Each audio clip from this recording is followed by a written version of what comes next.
It's really my pleasure, and I mean it, to welcome you to our session today, 50% and growing, on the political and civic engagement of Asian Americans in Pacific Islanders of California. It's a real nice day, I know, so I know you were tempted, so remain outside, so thank you for coming in. And hopefully we'll have an engaging set of presentations and a discussion and conversation about some of these things. You know, AAPIs have had to confront real problems of invisibility or misrepresentation with respect to politics. And today's presentations intend to shed light on AAPI political interests and concerns. And also, what are the policy implications that derive from those interests?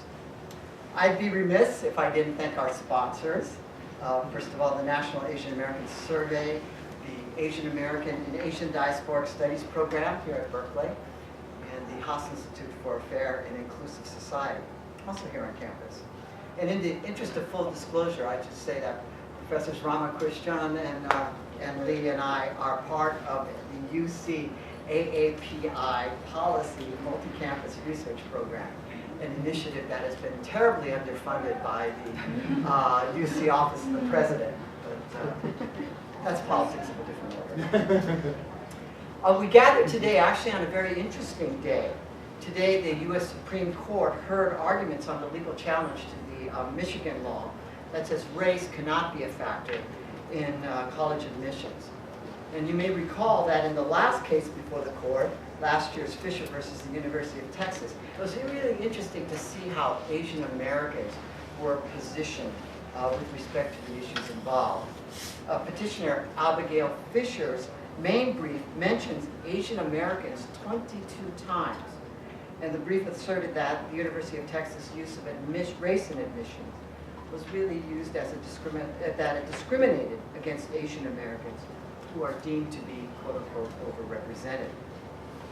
And actually in support of her brief, the 80-20 National Asian American Educational Foundation likened the University of Texas policy to past attempts to exclude Jews from attending elite colleges, and claims that Asian Americans revealed overwhelming support by their claim 52-to-1 ratio for race-neutral, merit-based college policies.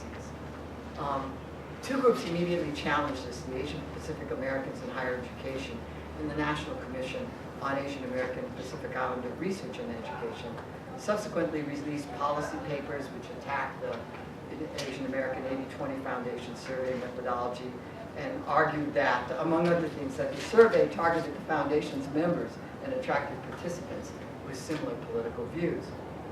In June 2012, the Pew Center issued a huge national report on Asian Americans, which found, among other things, that the number of Asian Americans who believe they are discriminated against under current admission policies is actually extremely low.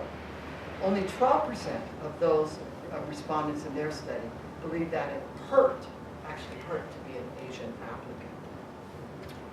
So what's up? What do Asian Americans think about political issues? And we're going to find out about that today.